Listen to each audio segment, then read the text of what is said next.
next is not my fault. Oh my God. We have a brand new game. I was trying to contain myself. Oh my. Let's go option one, not safe. These are insane. And Brandon keep killing it.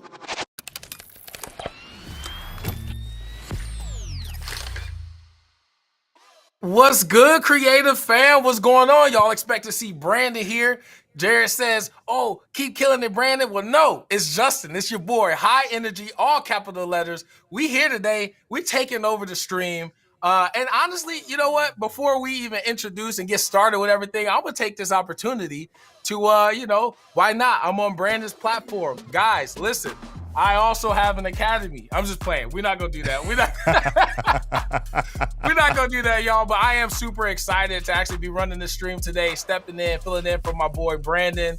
Y'all heard that little giggle? That's another one of the fellas. We got Jarrell in the building. Jarrell, what's going on, bro? What's good, creative friend? What's up, Justin? Man, excited to be here and excited to do Uncensored with you, man. Likewise, bro. I know it's gonna be fun. It's always a good time coming on the show. So when Brandon was like, yo, I need you to fill in as a co-host, bruh, nothing. I'm telling you, bro, I started watching Brandon's channel years ago. I already sent him the timestamp when he left me on red. So now to be on this side where he's like, no, I need you to help me be on my channel. Never thought, bruh, this is just, I'm honored to be here with y'all today. Yeah, same thing, man. I ran into Brandon on my birthday at a bagel shop, and I was like, are you Brandon Washington? And he was like, yeah, man. And I was like, man, I'd love to pick your mind one day. And he was so dope, so down to earth, so good.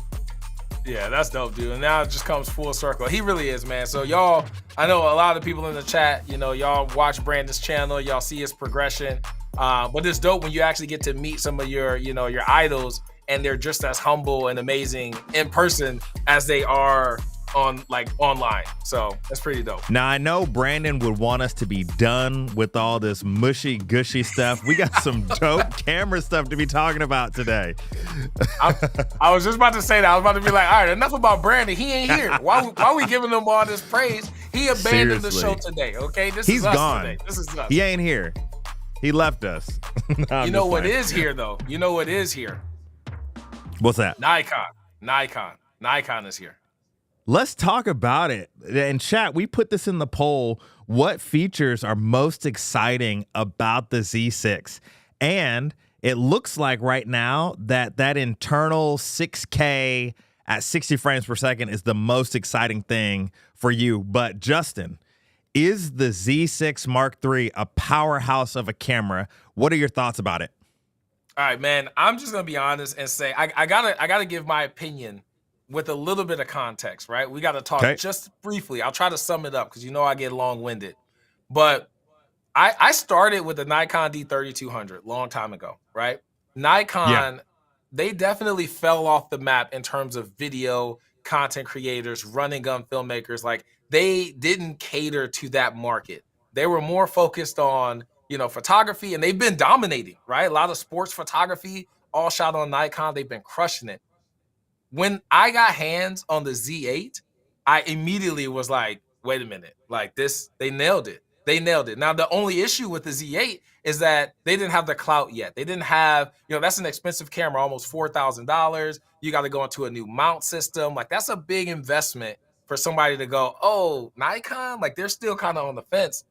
Dude, they dropped the Z6 III, the camera, the specs on paper. I haven't had the camera in my hands, so I'm judging it based off my experience with the Z8. And if they just took a piece of what the Z8 offered and put it into a smaller camera, obviously a little bit lower resolution, they're already knocking it out the park. But the price, I don't think people really understand what all you're getting for the price. Now, I was a big Blackmagic guy, and I loved it because you could get all this. Blackmagic gives you all the tech, and they don't try to hit you over the head. Like, they could easily charge, double, maybe triple for a Pocket 6K Pro, right? Or the Pocket 6K full frame could easily be 2 times, 3 times the price, but they give you all this tech, all this available, power underneath that camera for a very affordable price, which doesn't make it cheap. It just makes it affordable. And the Z6 III is literally Nikon's way of saying, listen, All right, put some respect on my name. for, for real, man. Like they legit, they brought you a camera. Like the Ks mean everything to me because our reality TV style, I really want a camera that's more than 4K. Even more than that, I've always tried to find the solution that could eventually get me to retire my Pocket 6Ks because I'm tired of showing up and having to throw V mounts and D-tap cables and monitor and just like all these extra components. Not that it's a big deal, it's just time consuming. I'm trying to show up. I want to be running gun. I want to be quick and efficient. The Z6 III literally gives me all these benefits, 6K raw internal recording.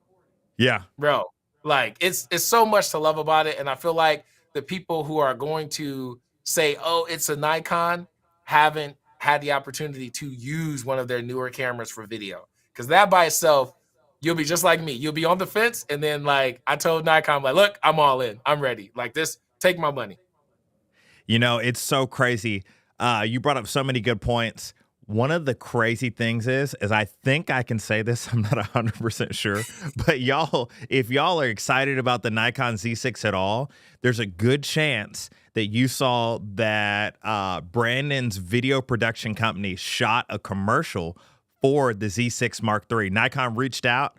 Hope I'm not breaking any NDA things, but anyway, we hear so now. I got a chance to, yeah, seriously, it's out now, so it's good. But I got a chance to shoot the Z6, not from a video standpoint. Travis was shooting on the video side of things, but I got a chance to do the photography capabilities from it. So I'm just going to kind of share a little bit of my unique perspective on the Z6. It is an insane camera for its price point. Like we were just talking about last week about the GH7 and how all the stuff that it packed into that camera for, I think, $2,300. And literally for $2,500, the crazy thing about the Z6 is you don't have to deal, no hate. You don't have to deal with the micro four thirds sensor. You can have a full frame sensor and get almost everything that the GH7 is offering. And so for me, the Z6, oh my gosh, it's crazy. But from a photo, it took beautiful photos. If you saw any of the photos on that Nikon, not all of Nikon stuff, but with Brandon stuff, that was me. But yeah, I loved the camera, the ergonomics, the feel, the photos, the autofocus. It was incredible.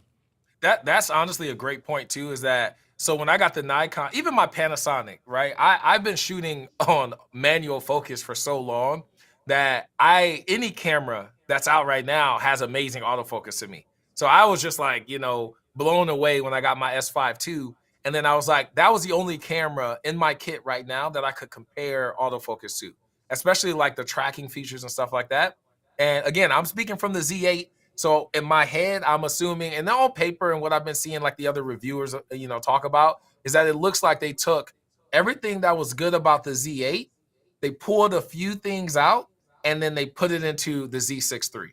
But they didn't cut corners. Like they didn't go, oh, you can get 6K, but we're going to cap it at 30 frames a second, or you can get 6K, but we're not going to give you internal RAW. Like they gave you everything and put it into the small camera, but the autofocus, and again, I film, I'm used to shooting with my Reds, my Blackmagics manual, but the autofocus, the eye tracking, the way that it can, you can turn away and look back and it's like still locked in. I think that's what is going to win a lot of, and I'm just going to say it because it is what it is, but anybody that shoots Sony, that's all they care about. Is it great autofocus? Yes, it is going to win. I'm willing to put my Z8, and when I get my hands on a Z6 III, I'm willing to put it up against the, whatever Sony camera has out at the time because they release every week. Like, but whatever they got out, I'm willing to put that Z8, Z6 up against it because autofocus is amazing. But my favorite thing about using the Nikons right now in today's cameras is the actual color science. It's so natural. It's just like, to me, I feel like a lot of my cameras in the past needed a lot of manipulation to get it up to speed with my other cameras, my A cam and my B cam.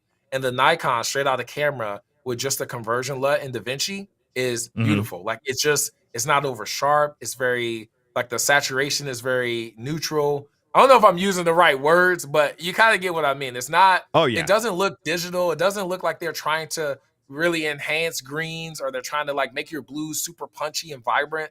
Like everything just looks natural. And then you have the raw and the 12-bit raw to go in and push that even further if you choose to. Yeah, no, I know exactly what you're talking about. I've been really enjoying all the different footage that's been coming out from the Z6 over the past week. I know Danny Gavertz put out a short film of a skateboarder, and the colors looked incredible. Like, and part of that is the grade, but the awesome part about that is that it shoots in RAW, and so really you can do with the colors whatever you want to. And so like that part is like, I feel like I know I keep coming back to the price, but for that price point, I just don't know very many other cameras that are offering all of that stuff for 25. So real dope camera. We actually had a super chat come in, and this one's for you, Porter. Hey, I'm just gonna tell you right now, I'm gonna put my Cash App in there because Brandon is definitely gonna send me my $4.99. Again, that's me. Brandon ain't. No, yo, Prodigy, bro. Thank you for hopping in, man. He's always supporting everything we do, and I appreciate you hopping in here, man, showing some love. So do you think, and it might be too early, but do you think that the Z6, Mark III is a Blackmagic replacement? Do you think that you might integrate it into your workflow? I'm gonna be honest. Like that's a clickbait term to me. And I think I'm just gonna be honest, bro. Like this is why for the longest, even now, this is why I steer clear from camera reviews, because it only matters if you're using the tool for what it's capable of. If you're not, then it doesn't matter, So to answer your question, is it a Blackmagic replacement? Or not for everyone, but for you and your workflow.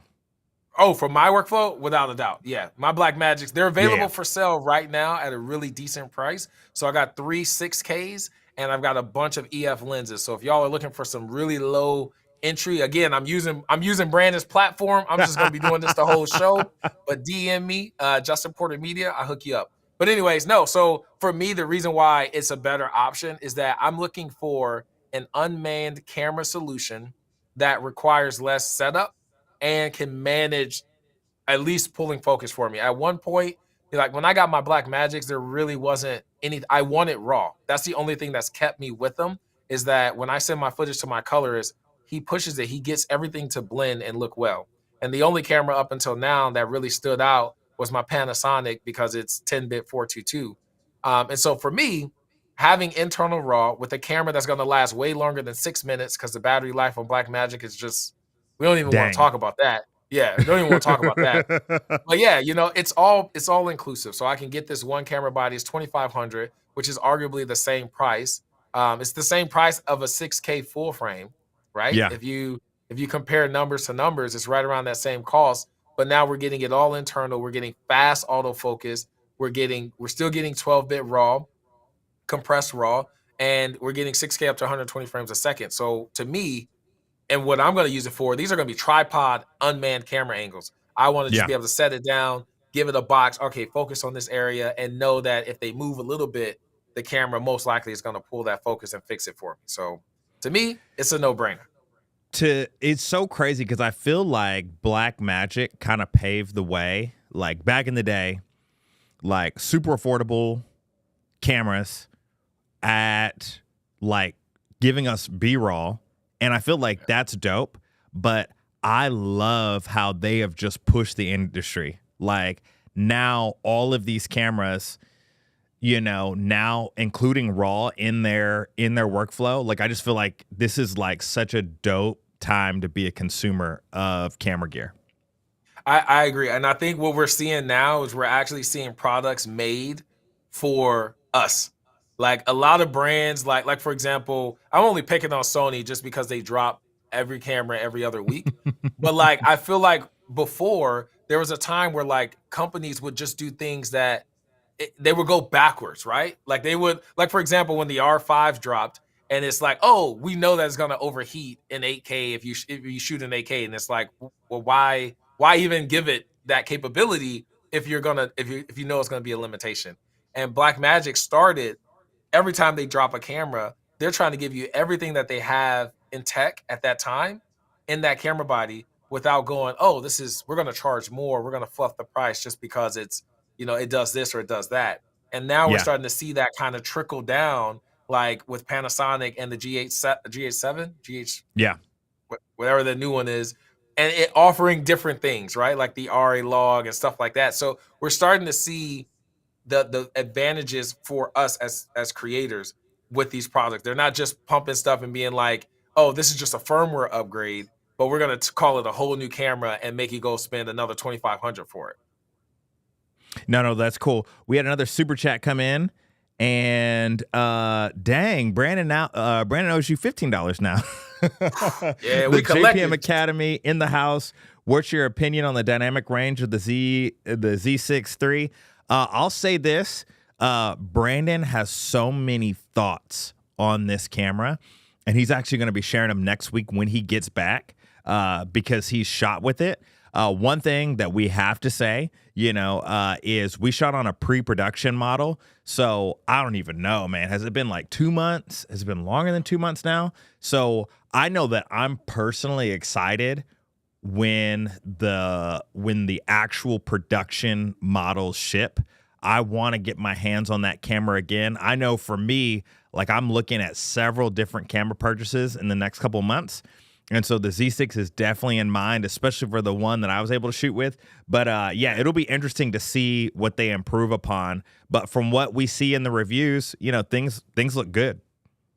I think dynamic range on paper used to be, and I know I feel like I'm about to like shoot myself in the foot because I bashed the Pixis. I was like, dynamic range, but here's my true feelings behind dynamic range is I love when, like, on paper you're gonna have like the reading, right? You're gonna have the scientific chart that says this camera is capable of 12.2 stops of dynamic, whatever, right? And so for me, I'm only speaking from the Z8. Again, I'm picturing that the Z6 III, from what I've seen, without actually having hands on it, it's gonna be just a more affordable entry level version of a Z8. And so what they do really well is that it handles extreme highs and extreme lows. This will be in my Z8 review when I make it. I have these clips from when we were in the Dominican. We were on a boat, and I'm filming two girls. They were like laughing and playing, sitting down on the lower level. So they're all in shadow, but you see them perfect, like they're perfectly exposed. But right behind them, you also see the blue water and the blue sky and the clouds in the sky.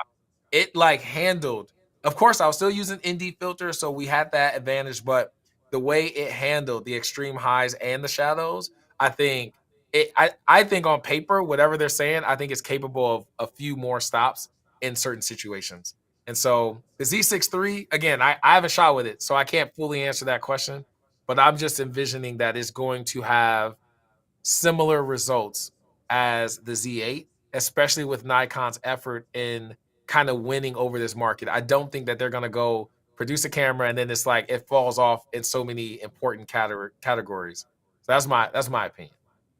Yeah, no, it's dope. I feel like what Nikon has done is they came out with the Z9, and for whatever reason, probably the price, like, it had stupid features, like stuff that like nobody else had. And then, like, the tough part is because they weren't really doing anything in video before that, or like in the way that like filmmakers were like adopting to. Then they dropped the Z8, and I feel like the Z8 is like, once, like, I saw some reviews on the Z8 come up in my feed. I think I said this in a stream or two ago, and I was just kind of like, what in the world? Like, the things that I'm hoping for that's in a Canon, or the things that I'm hoping for that's in a Sony, like the Z8's already doing and killing. And so I expect the Z6 to be crazy. Like, at its price point, for them to even kind of have similar features to the Z8 and Z9, especially with that partially stacked sensor for the fast readout, it's crazy. Like, I just feel like they're putting everything that they can into this camera, and who knows if they're even making any money off of it. But I do think it's going to be like a really dope camera. I'm excited for the dynamic range. Like I'm excited for all that they're doing in it. Yeah, and I think like you just said, you don't know if they're making money off of it or maybe they are. I feel like a lot of brands limit their cameras, and this makes sense as a business. Like, why would I give you everything when I know it's capable of doing this, but I know that you'll also buy the next model if I put that little feature in the next version, right? Mm-hmm. And so I feel like, again, going back to Blackmagic paving the way, they never did that. You know what I mean? Like, if it was capable of doing it, they put it in the camera. And what's even better about Blackmagic is that they go backwards. So like when they upgraded and they came out with Gen 5 color science, your Gen 4 cameras were able to achieve Gen 5 in post through DaVinci Resolve. So they didn't just limit you and go, oh, well, your camera can't get S Cinetone because you got an A7 III. You know what I mean? It's like, isn't this just a log curve? Shouldn't we be able to? I know, right? I'm hating on Sony because they did it to themselves. I think Nikon's going to make a great kind of alternative for a lot of people who are looking at going into like the small mirrorless form factor. But I think what really is going to be the deciding factor and what really keeps Sony kind of at the top is their lenses. Those G Master lenses are, they're just like, you can't really get much better than that. So for Nikon, not as good for as the other RF, brands, but I mean, if I have you on here, because I don't want to be sounding like I'm all Nikon all the time. While I have you on here, what were your thoughts on the C400? What are your thoughts on what Canon's doing? If I didn't have a Red, like I'm speaking facts. Like if I never went to Profusion and talked to Red, and I was still rocking my Ursa right now, I would sell that Ursa for the C400. The C400, and honestly, to be honest, I'm debating on if I want to go that route over buying a second Komodo X. I don't know if I will, but my reason behind it is that on paper, for what I do, for my style, for this run and gun reality, on paper, and even in person, because I mess with it at Film Tools, it checks so many boxes, man. It checks like triple base ISO. Like I didn't even know that could be a thing. I'm ready for them to do 5, 6 base, 7 base. I don't know the words for that, but I'm ready for one day for them to like every ISO is native. Yeah, it's native. Well, you know what camera brand does that? Red. Yeah. When you said that comment, if it wasn't for the Red, I'm like thinking, yeah, but that Red's too nice. It's a whole different tool, which is why I say like I don't like the trade-offs for me getting rid of my Komodo X for a C400. It comes down to how I would manipulate my image in post, and that's one of the big things that I love about the Red system. But the C400 it's impressive, man. For anybody shooting docs or running gun, they gave you everything that most people wanted in the C70. They put it in that way better, more ergonomic form factor. Everybody's going to these box design. Oh, let's see. Hey, Justin, you there?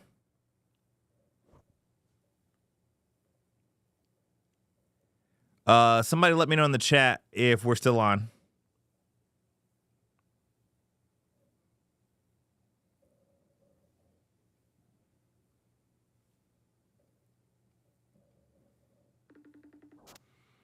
Just calling up Justin, see if he's still there.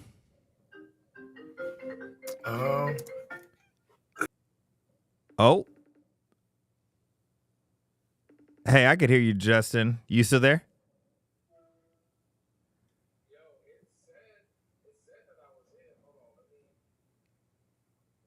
Oh, it looks like it dropped me too. I hear you, but not Justin.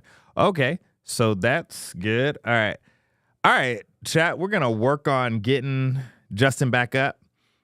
He is gonna join us in just a second. Dude, it's so crazy. I feel like sometimes here where our office is, we lose power. So we had a power outage just like when the C400 dropped, and that sucked. And so with that being said, Everything dropped, and now hopefully we are back live. Let me know if you can hear us. Let me know if you can see us. We're going to try to hopefully get Justin back here in just a minute. But while we get Justin up here, let's see. He's looking for something. All right. But y'all can hear us? Or y'all can hear me?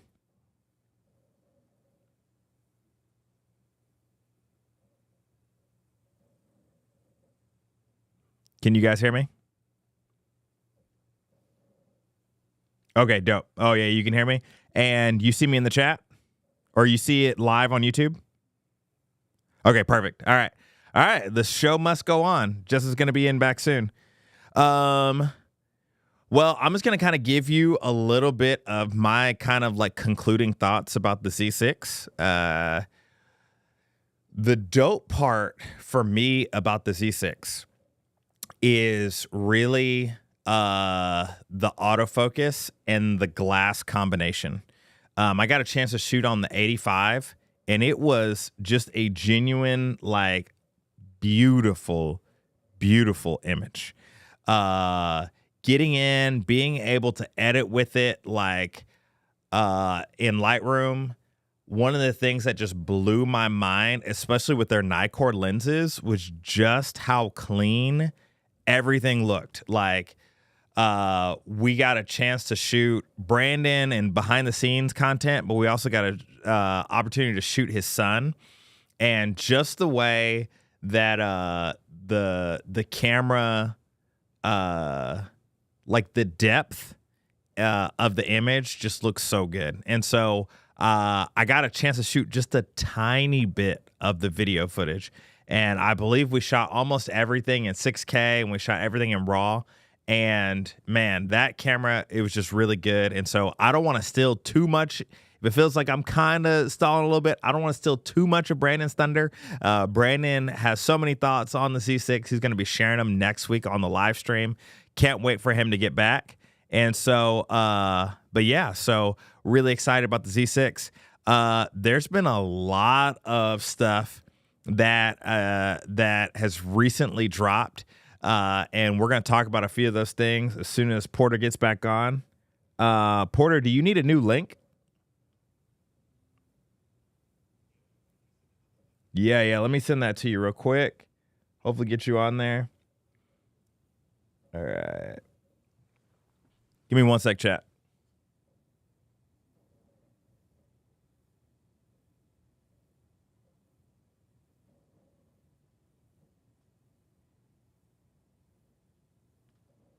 Link copied.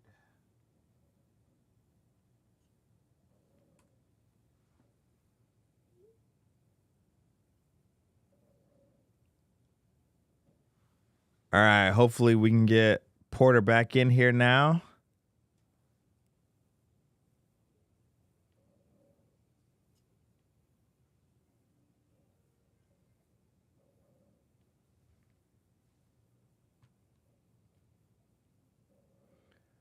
All righty, chat. We are almost up.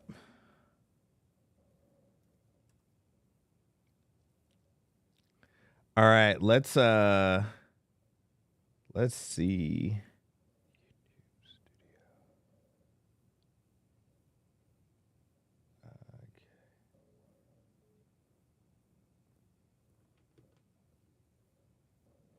Did that work for you guys? Oh yeah, there we go.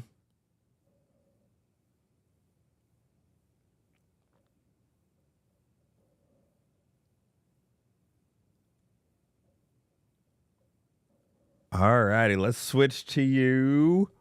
Boom. Yeah, we back. Let's go. All right, bro, that's wild. As soon as you went back live, my computer blue screened. So the whole thing shut down. Like, I don't Wait know a what. minute. I'm telling Did you you, say bro. blue screen? Blue screen. It literally had the sad face. You got a PC? Said, yeah, I got a PC. If you say anything, I'm about to just... Come on, bro. PC, you know what? Put that in the game. Peace, Max. Justin. I think Apple is overrated. Apple's overrated, Justin, man. are you even a filmmaker, bro? Yeah, I am. It only blue screen because I was this live stream. It's something with the Ecamm or something. I don't know. No, be hating on no Ecamm. No, I'm hating. But yo, we back in here now.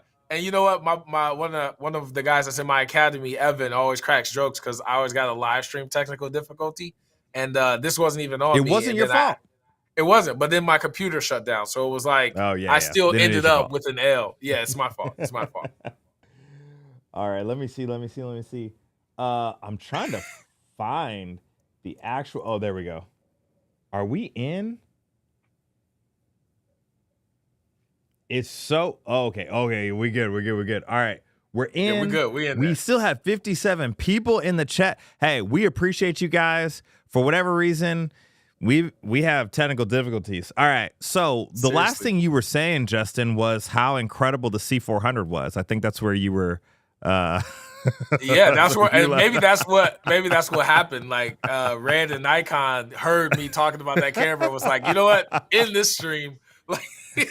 But no, I think on paper, that camera really does check a lot of boxes for a lot of people, and myself included.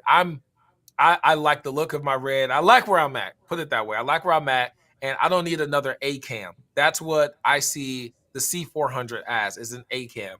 I see the Z8. I see the Z6. I see those as great B cams to my Red ecosystem. And so for me, I'm not going to go out and spend that much money on a B cam. Or a C cam. I need what I have. My Reds, those are working great. Powerhouses, I'm going to use something like the Nikons as a tripod angle. Like, I don't want to buy a C400 to only sit on a tripod. But for most people, I think it's a solid. Like, if you're trying to go into like, oh, I want an FX6, that's the camera you should also rent. I feel like a lot of people don't do that anymore. You should rent these cameras. Just quick little shout out to Boca Rentals in California because they're super generous. So if you're in California area, you can go to their studio. They got pretty much every camera you can think of and lens options, and you can test it for yourself. But to me, I think that's a great alternative to like an FX6. For the longest, I think the FX6 has been kind of dominating that price range for cinema cameras.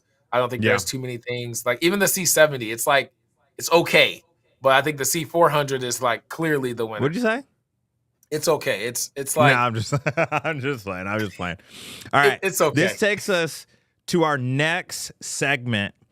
And this is something, bro, Justin is on Instagram, and Justin posts the most enthusiastic viral videos on gear. And so what I want to know, Justin, is as a gearhead myself, what has been, let's say, I don't know, you want to do 3, you want to do 5? Which one you want to do? 10? Let's do, however much time we got, because I got a lot. Let's do 3. Let's start off with 3, and then we'll go from there. But what are 3 pieces of gear that you thought would be game changers, and now they're a bust? They're collecting dust somewhere. Let the audience know, because you got that knowledge. I feel so bad. I'm about to say this, and I know for a fact if there's still people that's in my academy, I know y'all about to come at me. You recommend it? But dude, not only did I recommend it, but the video went viral on Instagram, YouTube, and TikTok. Like it blew up all over the internet. Oh, I think I know what you're talking about. I doubt it, bro. I doubt it. This has been, when I got it, it made sense, and it was the best thing I ever thought of. I was like, yo, this is it. I went all in. I bought 12. Okay. Do you want to guess, or you want me to just give it to you?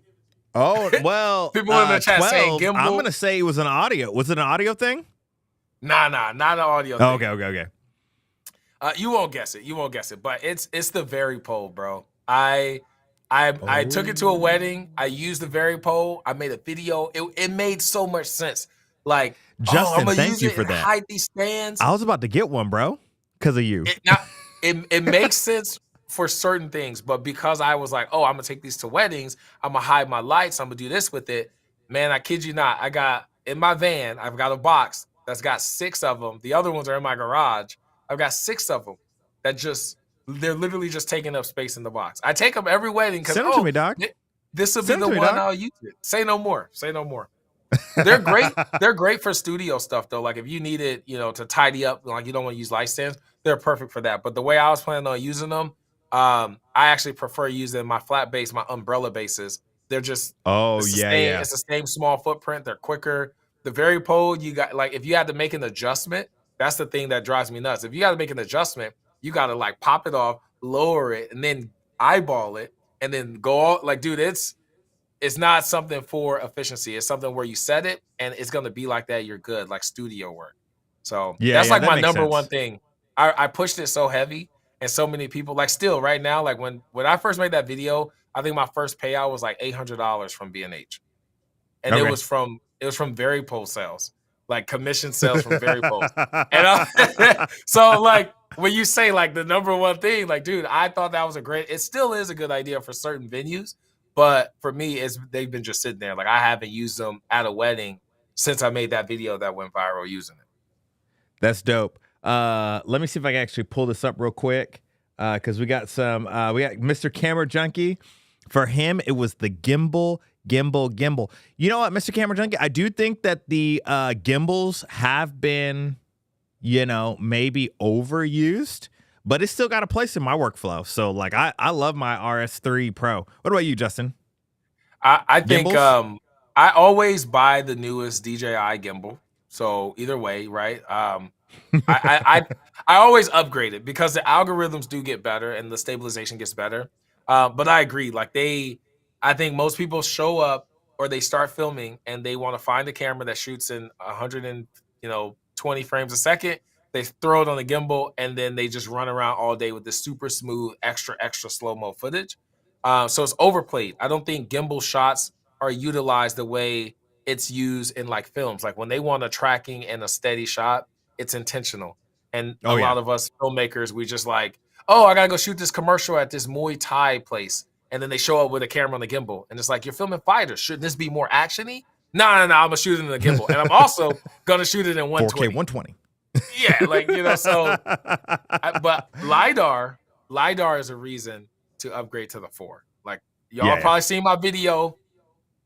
Oh, yeah. Y'all seen it. So, LiDAR that's a game changer. Like, that technology and how accurate, fast, and reliable it is, especially if you're shooting on a camera like a Red or even a regular camera that has autofocus, but you want to use like an anamorphic lens, which is always hard to pull focus. Like, it's dope for that.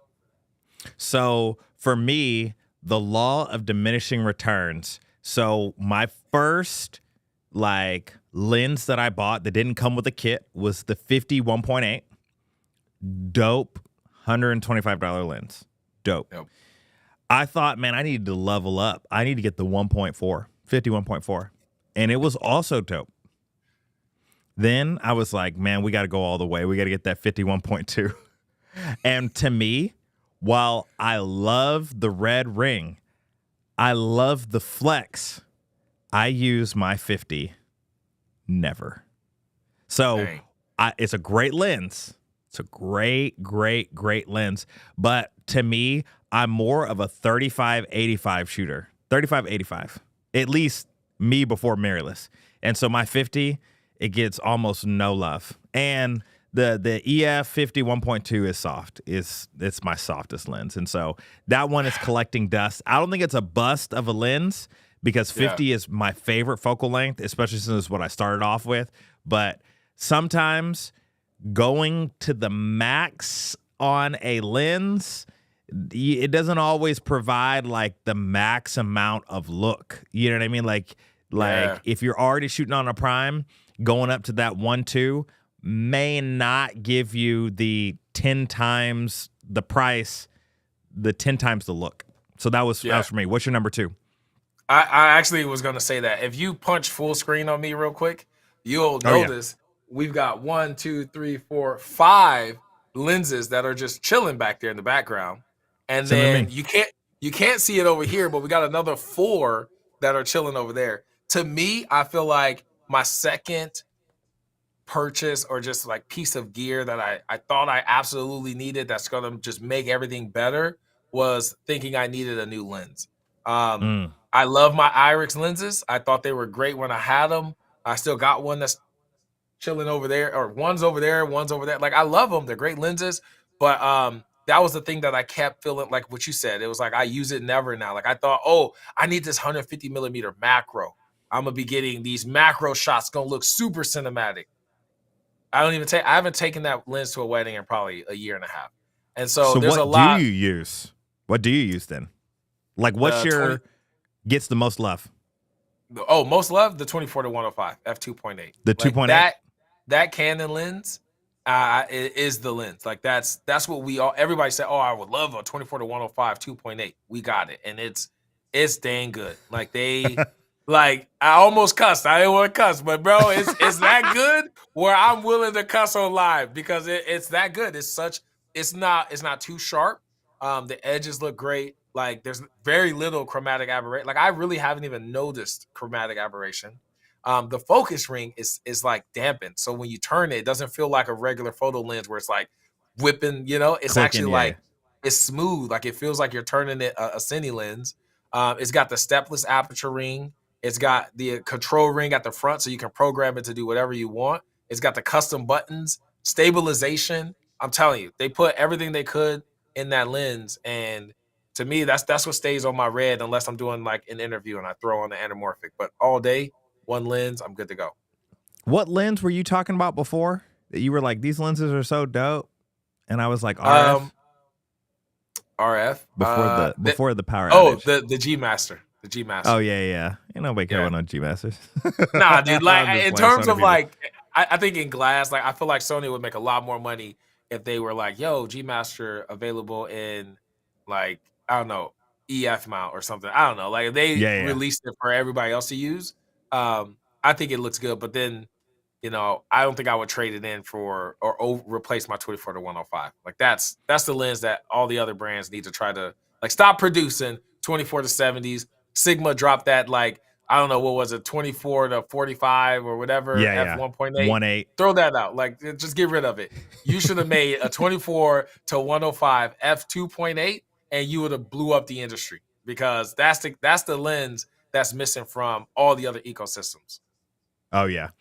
Yeah, I think my second one, if I really, really kind of had to dig deep, this is a small one, and it's not even that big of a deal. But do you remember back in the day, like those, it's like the white balance lens cap that you put on in front of your lens? Oh my God. And snap the photo and then you pull it off? Yeah. It's dope, but Canon, you're killing me, bro. Like, if I could pull one thing from Sony, I'd pull a few things from Sony. But if there's one thing I could pull from Sony, is how they set their white balance in their cameras. Like, when you go to set the custom white balance, it'll pull a square up on the screen, and you can point the square at something gray, and it does it. But with Canon, you got to take a picture. You have to assign the white, and it's too much. The process is too much. Canon, if you're listening, change how you capture white balance. But yes, that was another thing where I thought, man, I'm going to get perfect white balance on every shot. And then I realized, well, it's not even that I realized. I feel like with 10-bit 422, while you still need to hit your white balance pretty close, for the most part with the C-Log and with the bit depth, it's not as necessary to get perfect white balance in camera, or as perfect. Like, not for nothing, you brought up another door that I gotta walk through real fast. And this is why I love Red, because just like you said, it's 10-bit 422, like you got enough flexibility, yada yada yada. With Red, I don't even have to think about that. And I know some people are going to be like, oh, just use your camera right. Just set white balance in camera. But the point that I'm making is it's one drop less 25K. Yes, right now. Like, but seriously, like I traded in all that.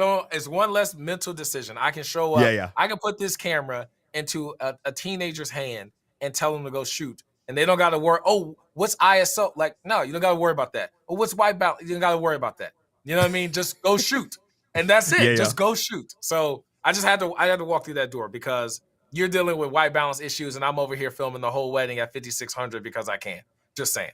All right, moving on. One day, Porter. One day. My third item. My third item, I think, is probably underestimated or just I wasted money on. I feel like I said this before, but you know how many sliders I bought to realize that sliders are just not a tool that you need to buy. Is it because it's too big and bulky? I think it's just the type of shot you're going to get with a slider and the amount of setup time. It defeats the purpose. Like it doesn't, like you were saying, right? Like your lens, the 51.2 didn't give you that 10 times the price quality, right? Where it was like, whoa, I've never used my slider and then had a reaction like, oh my God, that B angle was so great sliding. Like it's very, and then even then you're only cutting to it, or you either cut to it too much because it's sliding. So like your whole interview is just back and forth like this the whole time. Or you don't cut to it enough. So you end up setting up all this extra stuff because you thought it was going to be cool to do this parallax slider shot. And it's not. You didn't, it's just, I think it's great if you're doing product stuff or, little things like that. But I don't think I would ever recommend that to somebody like, oh, I'm going to go do interviews. I need a slider. No, you don't. You just need a tripod. Oh, yeah. What is my third one? I asked the question. I'm like thinking, what is my third one? Yeah, no, I am going to end this. I bought a cheap slider. Thankfully, I didn't buy is it like the Rhino? Yeah, is that what it is? That's the one. That's the one sitting on the ground. That's what you right got. Yeah. That's a couple $1,000. The ARC system. Dude, I had the audacity to buy the case with it too for an extra $400. So I just knew I was going to be pulling up to places with my slider. Like, yeah, no. I will say I bought like a cheap one, maybe like a GVM slider that had like the little bar on it that could give you that little parallax deal. Yeah. But like mechanical, not like the fancy ones or whatever. And even still, man, I use that for like, oh gosh, like 1 or 2 shoots, and it is now just sitting in my corner. So 100% don't use all that sort of stuff. And so yeah, well, don't invest in a slider. What is, if you had to give me like 2 things that you're looking forward to buying, stuff that's not out yet, but you're like, I think this might be a game changer. You're not giving any promises, but you think this might be a dope product. What do you think? To be honest, like I'm this is me being a gearhead. I don't think there's anything that was announced, with the exception of me wanting, this is more of a, I'm going to replace my Black Magics with Z6s, but it's not like a necessity to do that. So like, I don't have to go out and pre-order these cameras. I can do it when the time is right. But right now, there's nothing that was announced where I'm just like, yo, I absolutely cannot wait to go buy this or use this, because I'm only going based on what I'm filming and how our system is now. We've really got it down to as efficient as we can get it. The lens was like the last thing. That 24-105, if that was announced now, that would be the item. But like, that was the last part of the puzzle where we were just like, should we go 24-70? Should we go 70-200? Which one? I don't know. I got to pack 4 lenses. Like now I can fly somewhere and I got 2 lenses, one for my camera, one for his camera, and we're done. So right now there's nothing that really like stands out where I'm like, man, if I don't get this, like this is going to make so much things, better in every way. There's nothing for me. And I feel like this is weird because I'm a gear guy. I'm a gear guy. All I do is talk about gear. And I'm just like, at this point, I'm just going to be reviewing stuff to help you guys in the chat make better purchasing decisions. But as far as my workflow, there's nothing where I'm like, I'm dying to get my hands on it. No, that's dope. This is kind of like an older one for me. I have the DJI Mic Pros, and I was thinking about upgrading to the 2s, and then also looking at the Rodes. But because of you and a few other YouTubers, I've been really thinking about time code, and I've been really thinking about is it worth it and where I'm at? And so like I've been doing kind of deep diving the tentacle sinks and trying to learn about them, trying to make sure that I fully understand time code, and making sure I get all the things that I need. And so like that's somewhat on my radar. It's not something that is newly released. The Tentacle 6 have been out for a couple of years now, but it has been something that I've been thinking about. You know, time code can be very challenging and somewhat overwhelming to understand. But thankfully for you, Jarrell, now that you've already been going down the rabbit hole, anyone in the chat, we've got a full time code workflow directly inside the JPM Live Academy. You can actually buy it now as a premium course option. Yep, I'm using Brandon's platform to plug mine again. JPMLiveAcademy.com. Setting up the softballs. We have an app. So you can download it from the app if you got an iOS device, and we teach you all things about the Deity timecode system. We're going to be working through the Tentacle ecosystem, so I'll show you how to use that. But then we also got a full editing breakdown inside the DaVinci Resolve course that's also inside the Academy, teaching you how to actually use timecode in post, which is where the real magic, that's going to make it all go for you. Like, okay, I got to buy timecode right now. So, but anyways, no, seriously, timecode though, to me, I feel like it's one of those tools that never got talked about. Like when I was looking into it before, no one talked about time code. It really it's almost too nerdy. Like, yeah, and the ones that did talk about it, it was like, you know, Uncle George, he's like 55. He's been an audio engineer for 28 years. And like, he's got all this stuff in his beard. And he's like, yeah, the time code. So it wasn't really clear understanding it either. But now with companies like Deity and Tentacle, they brought what was, because at one point time code generators were like $600-700 for one, and you needed one for every camera. So it was just like too much to even invest in. And now Tentacle and Deity, they brought the same tech, crystal oscillators, reliability. They brought that to the prosumer market, and you know it's just taking wave. No, that's really dope. And the R5 Mark II. I am looking forward to that camera. I haven't even seen it yet, but people just keep coming out with rumors, and I almost can't take it. So that's going to be another thing. All right. We have another segment for Justin while we have him on here. You know, Alex Hormozi talks about this unfair advantage all of the time, and making sure as business owners that you leverage your unfair advantage, what you do incredibly that almost no one else can do. And so while we have Justin on here, he's killing it in the wedding space and creating wedding videos like no one else. And so, Justin, we're here to kind of dissect and figure out what is your unfair advantage, what makes you stand apart from other wedding filmmakers when there's like literally everybody's a wedding filmmaker. Everyone's got an iPhone, everybody's got a Canon, everybody's got a Sony and shoots weddings. What sets yours apart from other people? Man, as soon as you ask the question, all I could hear they not like us. They not like us. That's all I can hear. It's like, look, they not like us. They got a red. They not like us. It's whatever. No, but for real though, like I think what really sets us apart is that we're trying to like truly. A lot of people in the wedding space use the word documentary. They use the word storyteller. You know, your story, couple story, and it's just a highlight reel. It's just a montage. It's the furthest thing from story. It's like storytelling and creative and even documentary work, right? Even like cinema verite, when they go out and they really do what we're doing, but in the real world, there's still structure and beats, right? We need this part of the story. We need that part of the story. We need that part of the story. Anything we get in the middle is great. We're just going to work it in as long as we get A, B, and C. And so with us, that's what I really think sets us apart, is that I'm really trying to craft a complete picture, not just about, oh, you got married. Like, that's why we're all here. And that's why I got everybody in this room. But what's the backstory? You know, like you were together for 8 years, 9 years. Why'd you propose now? You know, at what point did that start to make sense to you that marriage was a thing? Why did you want to get down on one? Like, I really want to know what makes these people tick and how you got to a point where you said, oh, I see forever with you. Like, you are my person.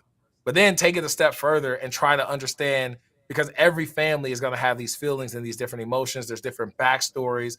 I connect with so many of my couples having a background the way that the way I was raised, the way I came up, my family situation. And so I connect on a lot of different levels. And so for me, it's also like a big, exciting thing to do, almost like a journalist, is to be like, all right, Jarrell's got, you got 4 kids, I think you said. 6 kids. 6 kids. I ain't trying to air your business, but I would want to know, like right now, if you were like, I'm renewing my vows, I would want to know, going back to day one, like, what's the plan ever to have a big family?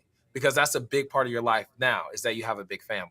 And so, like, to me, that's what I really think sets us apart, is I'm trying to essentially be a documentary filmmaker, but I want to do it in real family stuff. Like, the goal is that they're here to get married. We're gonna achieve that, but how can I craft your side story, his side story, your family's dynamic? Like, how can I show that?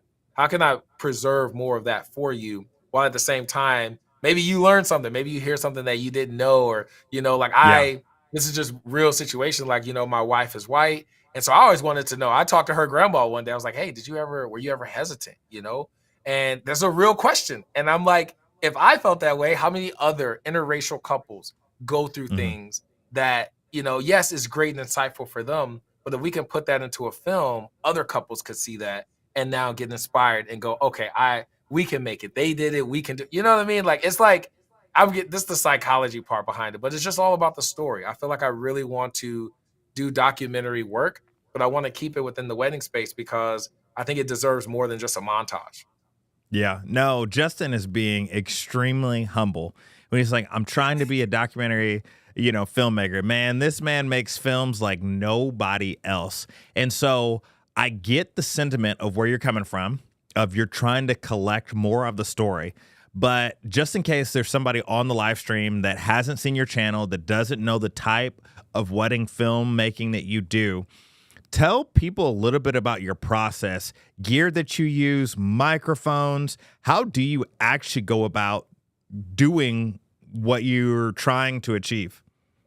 Yeah, man, this is in short, our process easily gets classified as overkill in the wedding industry. So if you ask another wedding professional, yo, do you see what Justin's doing? 9 times out of 10, they're going to tell you, yeah, he's doing too much. That's overkill, whatever. But if you took the same thing to somebody that's filming every day out in Hollywood or LA or whatever, and was like, yo, you see this guy, Justin? They're going to be like, oh, that's dope. Like, they're going to want to know, how many PAs do he have? Like, they're going to start asking the questions that make sense. And so our process from the outside looking in as a wedding professional is dramatic because, in order to get a lot of sound bites and a lot of dialogue, you have to mic people. I got a lot of inspiration from reality TV because they do a really good job, even though a lot of that is semi-staged or it might be fake, whatever, but they do a great job at capturing sound from whoever is talking in the room, whether that's a boom op or whether that's them being mic'd up at the beach. They do a great job at just making sure that audio, no matter what, is always pristine. The visuals sometimes look crazy. Like, there'll be shots like iPhone or GoPro, but that audio is crystal clear. And so I took that. I was like, all right, well, the only way that I can achieve this, because I can't boom everywhere because I don't know where I'm going to be filming, and it is to mic people. So we start micing, now we're at 17.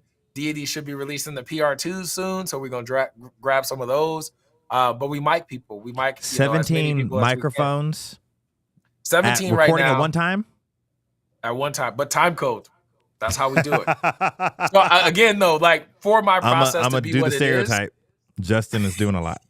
Yeah, like, so anytime I see the O word on somebody's post, like Matt Johnson did a review about the Z6 III, he was like, yeah, I think raw it's overkill. And then I commented on this post, I was like, uh-oh, you did not just use the O word.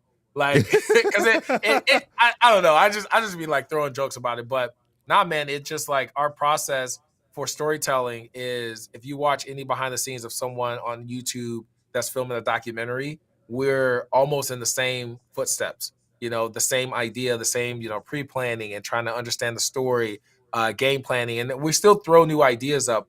A lot of the things that we run into that you don't usually run into at a documentary shoot is that you have more time and freedom to plan with your couple or your client. With us, I'm usually at the liberty of like their schedule. And usually that's very scarce. And then the day of the wedding, I'm at the liberty of the coordinator, the photographer. Like, we've got things to do. So I'm trying to work in what I need to do in a crunch time within 12 hours and still try to achieve a lot. So in some ways it's the same. In some ways it's very, very much different. Well, I'm going to give you your flowers, man. I know that there are people that say it's overkill or you're doing too much, but genuinely, the phrase that comes to mind is they hate us because they ain't us. Like, what? They not like us. They not like us. They not like us. It's wild because as an editor myself, when I think about syncing, now obviously time code makes it easy, but syncing and crafting a story from 17 microphones and 3 or 4 or 6 or 8 camera angles, I just think to myself that your willingness to go above and beyond, you know, for your couples, like you're probably one of the few, well, that isn't fair to say. We're going to say it might be a hot take. You're probably one of the few people that is priced appropriately. You know, some people, like when they hire a videographer or a photographer, they're hiring a name and they're hiring maybe a style, and maybe their photographs or maybe their videos are good, but I don't care what you charge, Justin. What you bring to the couples, like that final product that you give to people, they underpaid because the amount of work that you put in is insane. I always feel like, you know, a lot of it, and I've talked about this plenty of times, a lot of it came from just the itch to make my job, my product better.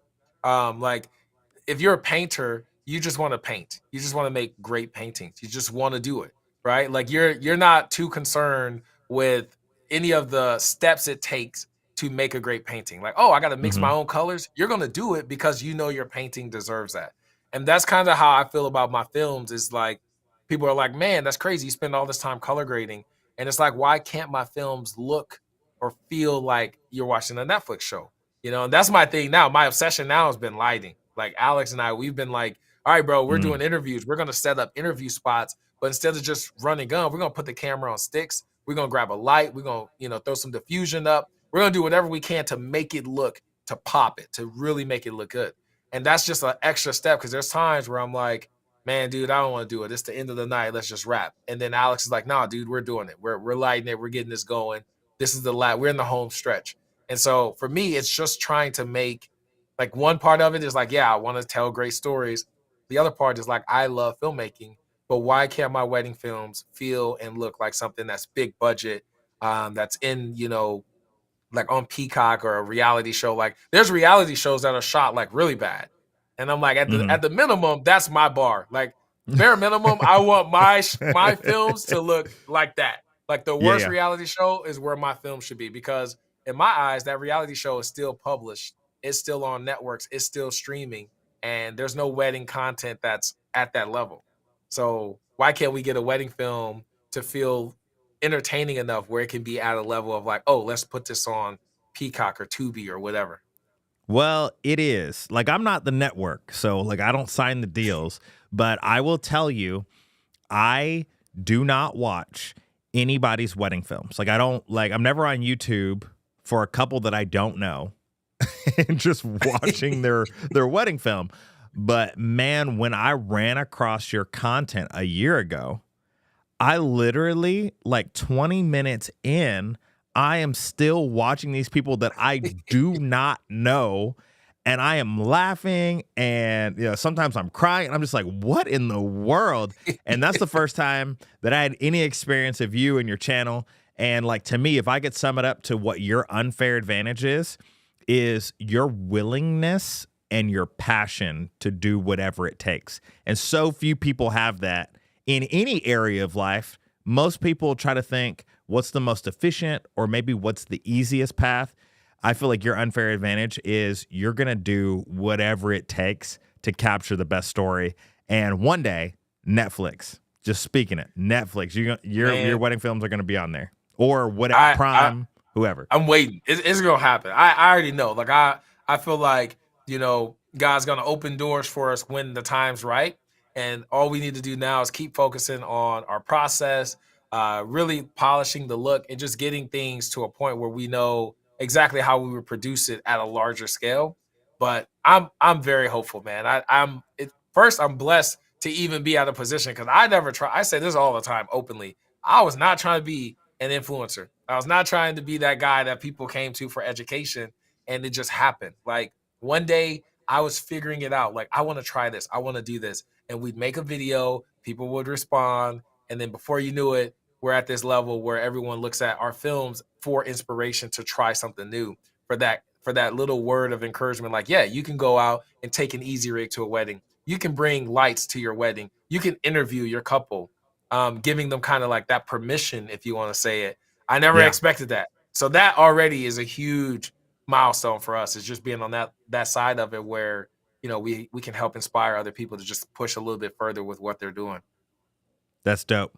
Well, because of your energy, we cannot end this live stream today without playing a little game. And so we're going to run this real quick because we bougie. We are going to play a little overrated, underrated today. And so, chat, we want you to play with us. And so in the comments, we want you to let us know whatever I say. If I say the GH7, okay, you're going to put overrated or underrated. Now, here's the deal. We ain't got forever, so we can't have an explanation for everything.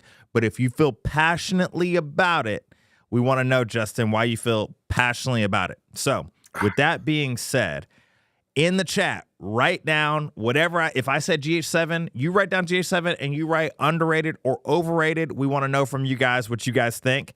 The very first thing that I have for you, Justin, all right? 8K, underrated, overrated. 8K? Oh, man, underrated. Easy. Underrated. Underrated. Gosh, 8K. It's probably delicious, but 8K is too much for me. You know, my argument, just real fast, my argument is that 8K. Do you do a lot of punching in?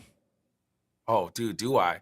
Like that's why I'm saying this underrated. Is I feel like a lot of people frame and forget that they shot in 6K or 4K or even 8K. Like a lot of people frame and then they go to post and then that's that. Like you don't manipulate. Like, dude, I not only do I zoom in, but I flip the shot. So sometimes I need a reaction, but I need it on the left third. So I'll punch in, I'll flip it, and then now it's on the left. Like I do stuff like that all the time, and that's why people are always wondering how many angles we got, and a lot of it's just a lot of cropping in. That's why the Ursa was a big limitation because that 4.6K, it couldn't handle the amount of cropping I was trying to do. Yeah. All right. This is a throwback from last week. That 4K 120 FPS. Underrated, overrated? Overrated. Oh, yeah, for sure. Overrated. For sure. Overrated. Definitely if you're buying overrated. a camera for slow-mo specs, then you don't need the camera. Do you shoot any slow-mo? I do, but it's like I for dramatic effect. Like I usually at this point I will only film my couple kissing. Like when I do my little stage stuff, I'll shoot that in 60. But everything else, like ceremony, first dances, everything is 24. All right, chat. Let us know. Catch up with us. 4K 120. All right. Global shutter coming after you, Reds. Is it underrated, overrated? Tell the truth. Truthfully, you want me to be honest? Like, tell the people. I feel like it's overrated, but it's a great freaking tool. Like, I don't think you should buy a camera because it doesn't have global shutter, or you shouldn't buy it because it doesn't have global shutter. And I also don't think you should buy it because it does have it. It's just, it's really nice though when you have, like, you know what I mean? You see what I'm saying? Like I don't think it's a deciding factor whether that camera is make or break. Like that's not global shutter. Like the Komodo X could have been rolling shutter and I still would rock with it. But like global shutter is really nice if you've experienced it. Brandon's about to kick us off the stream.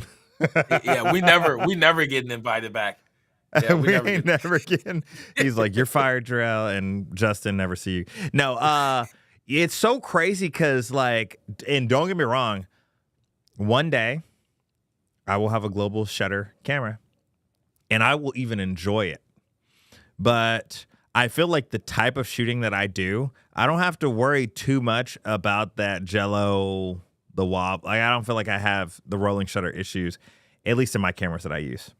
Alrighty. Well, real quick, the flickering lights is something that like now that I've been shooting with the red since October last year, I kind of forgot about flickering lights. So when I pick up my Panasonic or even the Nikon and you see the little things like the little, lights go like this in the background, Yeah. I'm like, oh, like it just kind of, it's not like it's a deal breaker. Like it's not ugly or anything. Like, oh my God, Yeah. this is flickering. Like no, but like when I'm shooting with the red, I'm used to not seeing it. So now when I see it, I'm like, dang, I forgot. Like this isn't, you know what I mean? Like I remember, like, oh, this isn't global shutter. I get it. No, I've definitely had some ruined shots from flickering lights, and so like that'll definitely be nice. Alrighty, IBIS. That's underrated. Underrated? Yeah, I would do anything from. Who's got the best IBIS right now? Panasonic. GH7 or something lower? Any of them. Just Panasonic, period. All of them. Yeah, GH4, 5, 6, 7, the S5 II, S1H. Dude, the way that they're, especially the some GH7. Panasonic love. Panasonic, like that. So that should be a thing. Maybe we can end with that. Like my favorite things from every brand. Because I do love things about if we could get all these great pieces from every brand into one new camera magic, oh, dude, it'd be amazing. But any of the Panasonics, the IBIS in those are just, it's weird. I don't know how they're doing it, man, but it's amazing. It's weird for me because maybe because Canon's not killing it on the IBIS department. The thing that the stabilizing that I like is out of their lenses. Like it's enough for me, and we don't get the wobbles. And usually, if I'm going handheld, I want some of that handheld feeling. I don't want it to be completely I don't want the jitters. And so I will say properly rated. I know I didn't give that as a as an option. No, you gotta pick. You gotta pick under or over. Like you gotta pick. Ooh. Where you like if you have to pick underrated, overrated. I rarely have it on, so I'm gonna say overrated. Okay. Overrated. Alrighty, raw. I know your answer. I'm gonna say it's underrated, but I don't think everybody needs raw. I don't think raw is it's kind of reminded like similar to like autofocus, like it's just if you need it, you're gonna see it as underrated. Like I do. I need it because I'm filming in situations, bridal suites, stuff like that, where I can't control the light. I can't, change bulbs and have CCT accurate light. I can't do that. So having something with raw, and especially red raw 16-bit, it just makes sense because now I can manipulate it so that it looks like I control the colors, the white balance of the color temperature in post. But if you're showing up and you're filming like a corporate event and you know that you're going to be able to light this, it's going to be professionally done, raw at that point is just overkill. Like you don't need it at that point. So that's how I feel. It's underrated if you need it. It's overrated if you don't have a need for it. Yeah, my C70 has raw, and I stuck it. I filmed a quick test in it, and it's good. Like it's nice. I love raw photos all day. Never shoot JPEGs. I am waiting to have the capability that you have in the red for the manipulation in video. I'm waiting for that for Canon one day because I feel like the what I can do, the manipulation of the raw, at least in Premiere for Canon, it isn't as good as the red. Like the changing of the white balance, without degradation to the image, the ISO, like I don't have that yet. And so like I'm waiting for the Lightroom level of manipulation for video. That day is going to be crazy. Just get a red, man. Just go. Get it. Just get it. Yeah, just get it. You know what I mean? Just get it, bro. Just go buy it. Like, you know what I'm saying? Like, just do it. I know you got a family and stuff, but like, hey, like it's okay. Peanut butter and jelly for a month, they'll be fine. And you got a red. Like All right, last one. Full frame. Is it underrated? Is it overrated? I think it's overrated. What? And that might be because I've gotten used to filming on Super 35. I've been using it for 5 years.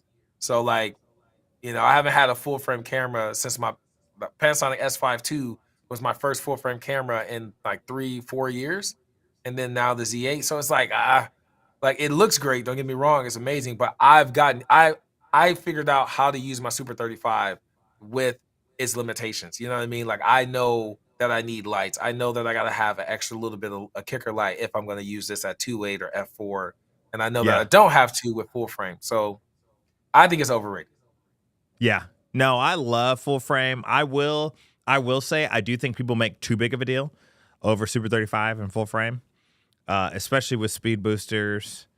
And as long as you're not like in a super cramped room, like usually you can make your lens selection the right choice. But yeah, I love me some full frame. I love me some full frame. All right. Well, Justin, you said you want to name one thing from each brand. And so I feel like this is going to be a great final segment to the live stream today.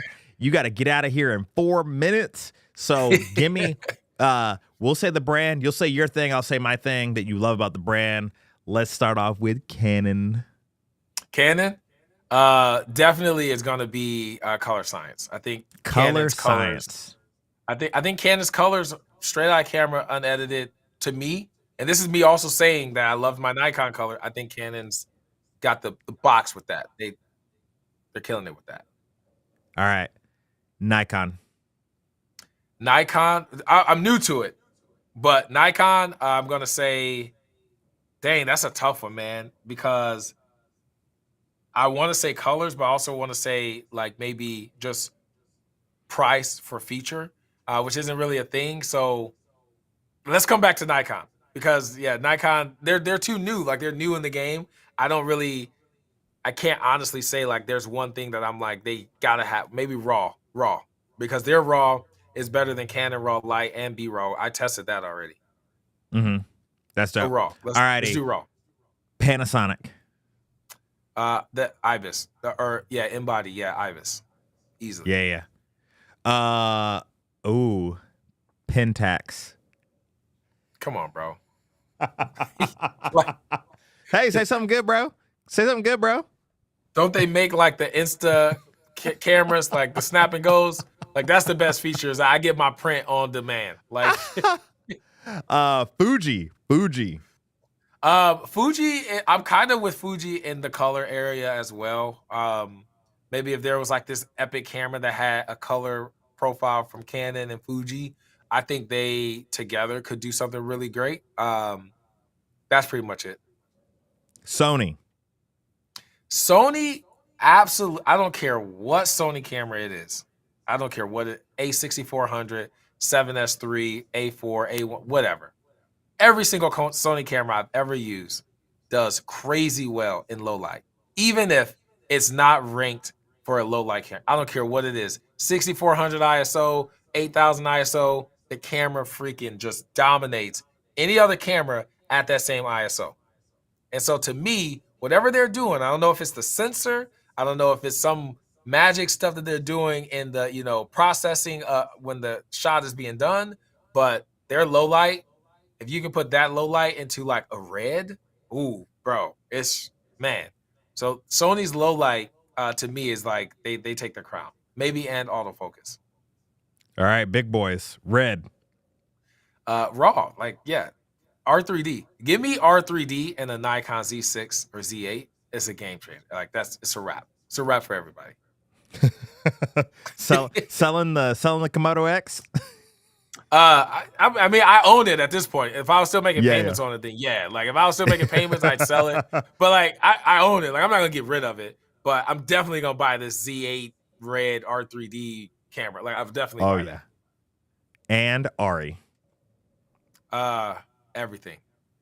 Like to be honest, that's who should make the camera with all these pieces from the brands. It should all be all these ideas, and then they just funnel it up to Dad, and then Dad's like, "All right, I got you guys." Yeah. No. No, but Ari's got this is it stack sensors or triple?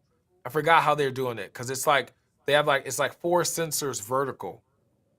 Oh, and that's what gives them like, you know what I mean? I forgot how I would definitely say like that's who should make the sensor. You know what I mean? Like I think they're dominating with that, whatever that tech is or how it works or whatever. Dude, their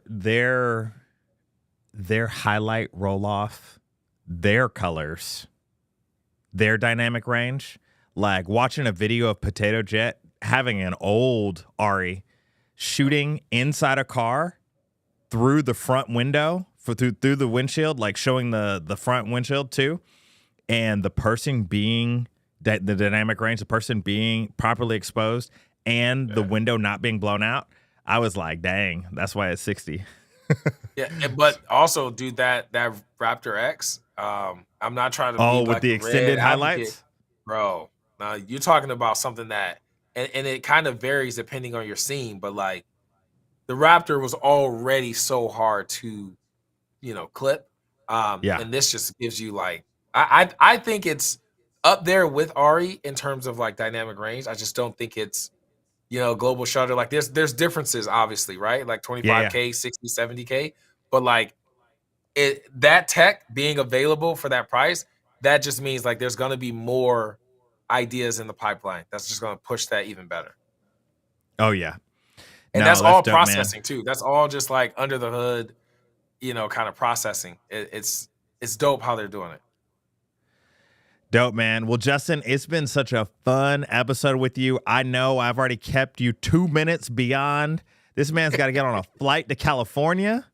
Yeah, but man, it was dope doing the show with you today. No, man, it's always a pleasure hopping on. I know you and I don't ever really get this much one-on-one time. It's always like me and Brandon. It's like, yo, what up, Jarrell? All right, Brandon. So anyways, like I got your phone number now, man. I'm be hitting you up. We locked in. We locked in. Nah, man, seriously, I appreciate y'all. Just it wouldn't be fitting if we got 88 people in here, so I just want to take this opportunity to plug the JPM Live Academy. So if any of y'all are wedding filmmakers, Brandon gonna hate me for this, but hey, he brought me onto the show and he said there's no rules. So listen, if y'all are interested in leveling up, you heard Jarrell say we do a lot of things different with our wedding films. If you're trying to learn about that process, exactly how to do it, the ins and outs, join the JPM Live Academy. There's an app. Maybe I'll do like some special code. DM me if you're serious. I'll give you like a special code, some special entry fees. And but yeah, join us. We do everything. I teach everything about this style inside our academy. And then that's it. That's all I got. Yeah, thank you guys for hanging with us even through the power outage. We clip all of this up, and so we're gonna put it on the second channel, and so it's gonna be a good time over there. But we will see you guys next week.